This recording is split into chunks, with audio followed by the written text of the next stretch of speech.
Thank you for inviting me to address this forum, which gathers international and Hungarian actors to discuss human rights challenges at a key moment. In recent weeks, this country has seen the arrival of large numbers of people fleeing oppression, war, and misery.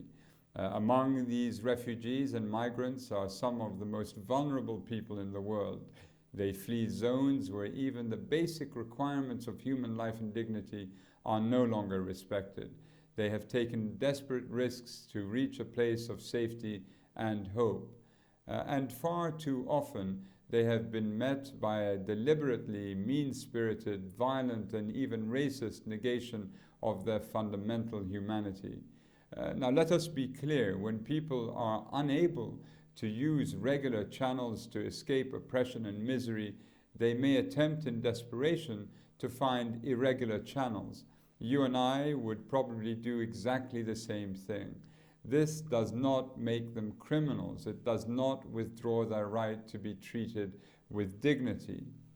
A country as vigorous and as confident as Hungary, whose people have repeatedly benefited from the welcome of other nations in the past, could certainly rise to this occasion with more effective and more respectful policies than we have seen displayed in recent weeks.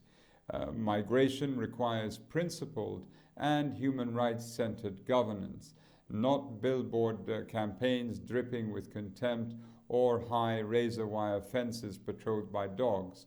Such measures violate the spirit and in some cases the letter of international law.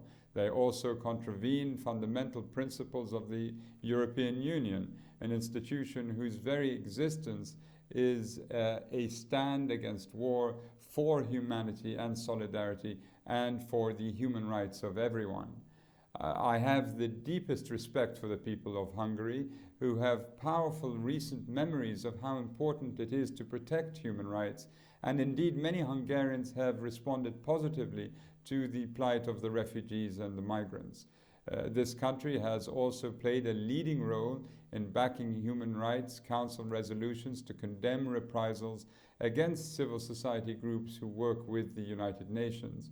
And its courts, including the Buda District Court, in its important ruling in January regarding the raid on the Okotars Foundation, have made strong decisions that will help keep the democratic and civil society space open. The topic is vital to human rights activists everywhere. But so is the survival of the Syrian woman who has endured torture, the Eritrean man who flees servitude, the Afghan child who seeks a decent education.